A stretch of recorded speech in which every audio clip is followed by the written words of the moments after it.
What's going on, gamers and collectors? DGC back here with another video for you today. Got a few things I wanted to discuss.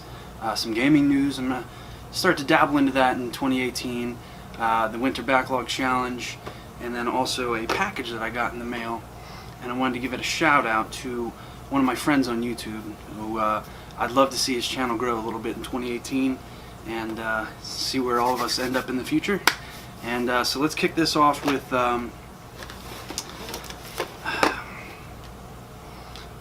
so I did the Summer Backlog Challenge, the first one, and it was 4 games, 4 systems.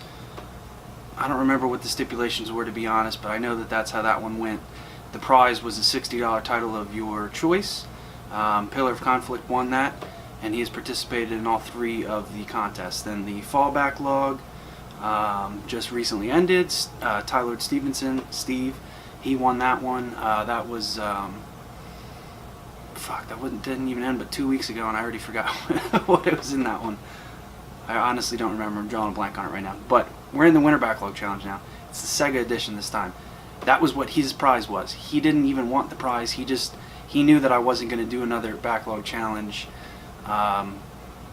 because frankly the turnout just hasn't been what I wanted it to be, and that's fine. If you guys don't want to do it, it doesn't really bother me. But if you do, that's cool.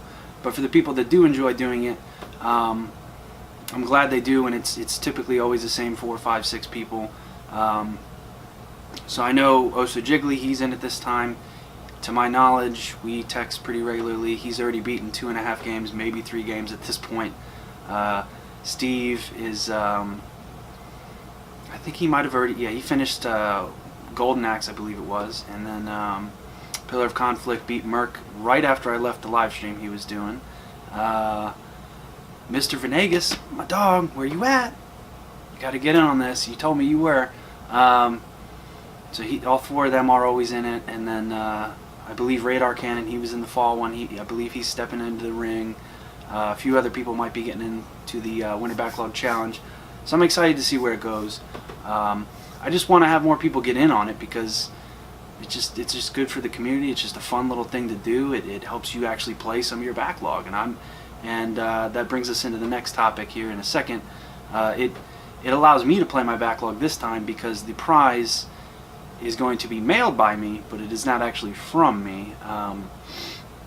So that brings us into the next topic again as well. So we have a new participant into the contest, that being, this is the prize. This was donated by my modder who did my GameCube, which the video is coming out eventually. I know I keep saying that, but it is coming eventually, I promise. So this is the modded Saturn. It has a news laser in it, mod chip, and a region-free BIOS installed into it. And as well, I actually really cleaned the system up real nice. It was pretty clean when I got it, but I have OCD about that, so it's really nice now. No dust in it. It's a very clean system. The stickers are all good. I actually tested this all weekend as well. I got mine, and I tested both of them. I burnt about 42 games already. Well, 42 discs. Some of those games are multi-discs. You already know the first game I burnt was Panzer Dragoon Saga, and you already know I played it for about an hour. However, it takes about 13 hours to beat that, and I'm going to do that when I finally have 13 spare hours, like one weekend where I just have nothing planned, and I'm just going to indulge in the greatest RPG of all time that, frankly, I would never be able to play unless I had a modded Saturn.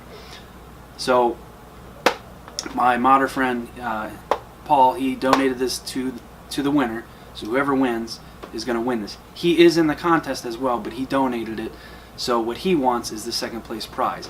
Frankly, I haven't decided what that is yet. It really all depends on how many people get in on the challenge. But this is the first place prize, so it's a very generous thing of him to do. Sometime in the next week or 2, I'm going to be doing a really in-depth, I guess you could say, review of the modded console he did for me. Mine has a couple extra deluxe features along, you'll see in the video once it comes out. But with that being said, the weather in Maryland is terrible right now. I work at a landscaping company as a mechanic, so we do snow plowing, so you can see where I'm going with this. I'm going to be a little busy for the next week or so. Probably, as you know, the East Coast is getting slammed real hard, probably tonight when you're watching this. But yeah, so that came, really excited about that. It works flawlessly. I had a few hiccups with it, but it wasn't anything to do with him or the mods. It was just, I'll explain that later in the video, but it's very simple to use, and I'm really enjoying it. Frankly, I might honestly get rid of my entire Saturn collection, because there's literally no point, except for I could make $2,000 off my 13 Saturn games that I have, so kind of might do it. But yeah, so that, and one other thing that I wanted to discuss was, I'm only imagining most of you probably follow Dreamcast Guy on YouTube. He actually just posted a video, and I believe Spawnwave did as well earlier today at some point, or maybe he tweeted about it, I don't know. But apparently Doom for the Switch only sold 100,000 units, and I wanted to throw my 2 cents in on this real quick. Bethesda, if you somehow watch this, or id, which is a subsidiary of Bethesda now, to me, launching that game at $60 a year later at 30 FPS at 720p docked, I believe it is, or it might even be 600, and then portable is like 300p or 480p or maybe 540p, somewhere in that range, and it might even be 900 docked. Frankly, I don't know, but it's not terrible looking. I don't own it, but I have watched plenty of gameplay on it with people that have high-end cameras, and frankly, it just doesn't look that good to me. Granted, you're playing Doom on the go. You can take it to the hospital, you can take it to the doctor, you can take it to the dentist, you can take it on a car trip. All that's awesome, but to me, I don't know, after playing Doom at 60 FPS at ultra settings on PC, it was just, there's no going back from that. And then after playing Doom VFR on my PSVR, I just can't play Doom on the Switch. I mean, you know, here's the caveat to that. Had they launched the game at a reasonable price for a ported game, a crappier port, now granted, the dev worked hard to do that port, so I give them credit for getting that on the Switch. I truly do. It's amazing that they did it with the limited hardware that the Switch is. But, you know, launching that game at $60 is kind of just a slap in the face, because now down the line, and he mentioned this, the Dreamcast Guy mentioned this in his video, down the line people are going to be like, well, we want shooters, and then, you know, one of these developers might tweet out and be like, well, you guys didn't buy Doom on the Switch. And it's just like, if that was $30 and I got GCU at Best Buy, I probably would have paid $24 for it. I'll be honest, I probably would have even bought that day one, so that would have been a day one sale for you. That's just me, and that's just my opinion on Doom Switch for only selling 100K. You know, it is what it is. Bethesda, you reap what you sow. If you want to charge $60 for a game that's a year old that already sold, I don't know, probably, let's say on the low end 4 million all the way up to like maybe 12 million, I don't know. Doom's one of the, that's just as big as Mario. Everybody knows what Doom is. I don't know what it sold. I might include that in the video, but I can only assume it sold well. It was on tons of platforms now, and I don't know. But, you know, these third-party devs charging all this buku bucks for these, like Rhyme did it too, and then that game came out and needed a massive, well, not a massive, but it needed a day one patch, and it's just getting ridiculous. Nintendo gamers are just always getting the shaft, and I'm kind of tired of it, frankly. It's kind of disappointing as a Nintendo guy to just always get the shaft, and then they're like, well, you don't support us, you don't buy the third party, and this and that. Down here, not that you can see it, I have almost the complete Wii U set. I kind of abandoned that because I just need the Disneys and the Lego games and the really crappy stuff that I just frankly don't want to, will never play. Like, I might play Croods or Hello Kitty for the comedic value on a live stream or something one day, but you know, I was there. I got this t-shirt day one for the Wii U because I picked it up day one, and we didn't get the fucking DLC. Like, y'all need to stop treating Nintendo gamers like crap. If it were up to me, I would just play multiplayer games on the PC, because that's where my best friend plays games, is on the PC exclusively, although he did finally get a PS4 and has a Switch, but he only has Disgaea 5 for that. But he doesn't play on consoles because he just frankly doesn't like them, and that's fine. I have a decent PC, so I'm cool with that. But I was there supporting games on the Wii U day one, buying, you know, launch day, bought Zombie U, bought Ninja Gaiden 3, bought Call of Duty Ghosts. Was it Ghosts? No, it was Black Ops 2, and then I bought Assassin's Creed 3, and then Mario. So I bought 5 games. I think, yeah, I guess I bought 5 games at launch. And yeah, and then ever since, you know, the Wii U, I actually was that guy supporting the third party day one, just because I didn't want to hear any more bullcrap about people not supporting third party on Nintendo systems. And then, you know, we would get these ports, and they weren't good, and they're just always not good. During the 6th generation of consoles, they actually optimized the things. Like the Xbox would always be the strongest port. It would typically run at 480p, better textures and this and that. And then the PlayStation would typically always run at 480 interlaced.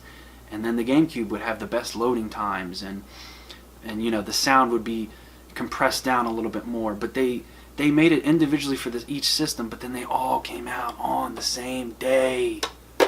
Now granted, during this generation, Xbox and PS4 have 500 gigabyte minimum hard drives and 50 gigabyte disks to put the data into your console initially, and the Switch has 32 gigs of system storage, and the carts vary from 2, 4, 6, 8, 16, 32, and then 64 gigs actually just got delayed. But with that being said, time to get into the package that was sent to me from my main man, Pillar of Conflict. 3-time contestant into the backlog challenges, so I do appreciate that every time. There goes my pizza in the oven. So I have no idea what this is. This is from the Xbox exclusive list that I still need. You'll notice that these games here, this shoulder, are all backwards. That's because I don't want you to see the list of exclusive games before I actually make the videos. However, well, this is 360 exclusives up here, but those videos are coming probably the latter half of 2018 now. But yeah, so let's check out this package. I have no idea what it is. He wouldn't tell me, so it's a surprise. There's about 12 games that I still need. I will post the list down in the description if you do want to generously donate anything. As well, my P.O. box is in the description if you happen to want to send anything into the channel for me to open. And let's see what we got here. Oh shit. I'll show you that in a second. Let's check out the letter. Alright. Hey brother, hope this game gets you closer to completing your Xbox exclusive collection. I have enjoyed getting to know you and the other YouTubers. Take care and enjoy this games. Corey. Thank you, my man. Pillar of Conflict. I'll show you the game here in a second. He has a really good channel. I've actually really gotten to know this guy, like he mentioned. We text pretty regularly. He lives up in Maine or Massachusetts. Somewhere up north. I don't know.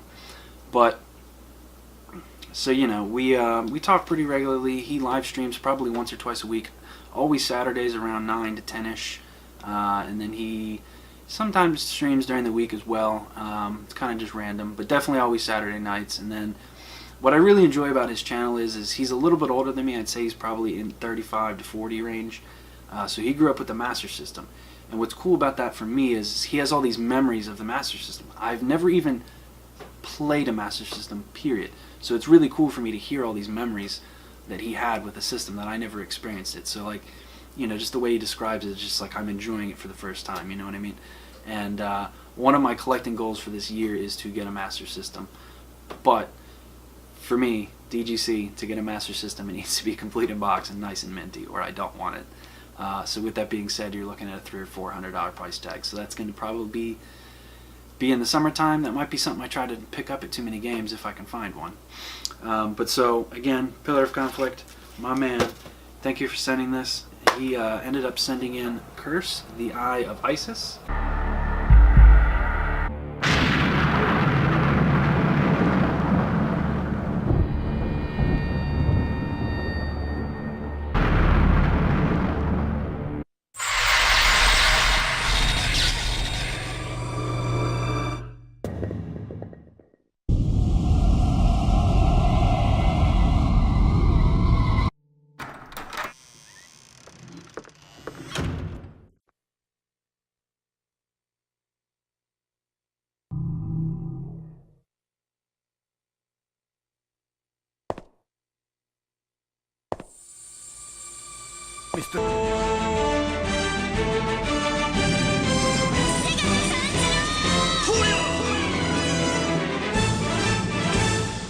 So this is nice. Oh man, it even has the registration card in here. Damn brother, you hooked it up. He knows I care about the complete. Not that this even matters. Dreamcatcher Interactive, Milwaukee Avenue, Chicago, Illinois. So yeah, I'm actually, funny story about this, and this will be a quick little side thing and then we'll end the video. Nico and I, my cousin, have been doing the Xbox exclusive set for roughly about a year and a half, maybe 2 years, I think. I've been doing it pretty much since I was 12, but it really went into full gear when he found out I was a game collector and kind of took him under my wing and explained, these are the things you look for, this is how you flip stuff. He basically taught him everything. And but so it's funny, when we'd always go out hunting to Second and Charles's, flea markets, game stores and Game Stops and this and that, I always thought this was an exclusive. And he'd be like, no, it's not. And it's not uncommon, but it's not rare, so it's kind of, I don't know, like on a 5-tier scale, I'd say it's like a 3. It's not like super uncommon, but it's not rare, and I don't know, it's somewhere in that ballpark of, if you want to find this, you're going to have to take a look around for it. However, I think it's sort of kind of like Eternal Darkness. Don't quote me on that, but from the back of it, I haven't played it yet, obviously, kind of gives me that vibe that this could be an Eternal Darkness type game. So this is definitely something I do want to check out in the future. I really appreciate that, Pillar. But as always, peace out for now. Until next time. Come here, you mother...